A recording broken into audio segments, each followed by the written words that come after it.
کچھ خبریں کھیل کے میدان سے۔ پاکستان اور ہندوستان کے درمیان ہونے والی حالیہ کشیدگی کے باوجود بھارت ٹیم ایشیا کپ میں حصہ لے گی۔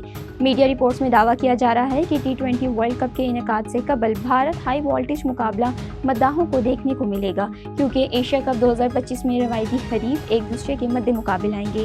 ایونٹ کی میزبانی متحدہ عرب امارات UAE کرے گا، تاہم میزبانی کے رائٹس بھارت کے ہی سپرد ہوں گے۔ ایشیا کپ انعقاد رواں برس ستمبر میں ہونا ہے، تاہم اس حوالے سے کوئی باضابطہ شیڈول جاری نہیں ہو سکا۔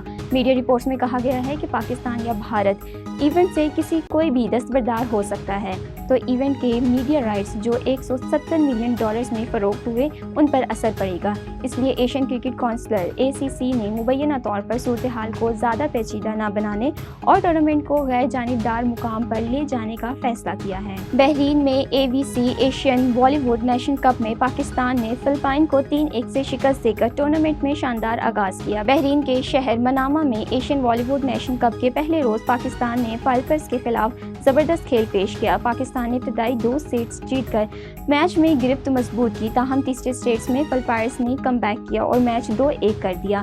چوتھے سیٹ میں دونوں ٹیموں کے درمیان سنسنی خیز مقابلہ ہوا اور فلپائنز نے بھرپور فائٹ کی، لیکن پاکستان اس کے لیے ایک مضبوط حریف ثابت ہوا۔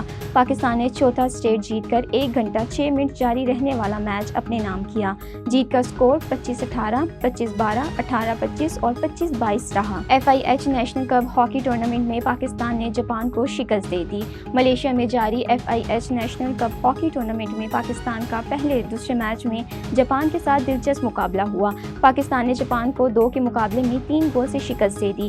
پاکستان کی طرف سے سفیان خان، رانا وحید اور علی غضنفر نے 1-1 گول سکور کیا۔ گزشتہ روز پاکستان اور ملیشیا کا میچ 3-3 گول سے برابر رہا تھا۔ پاکستان اپنا تیسرا میچ بدھ کو نیوزی لینڈ کے خلاف کھیلے گا۔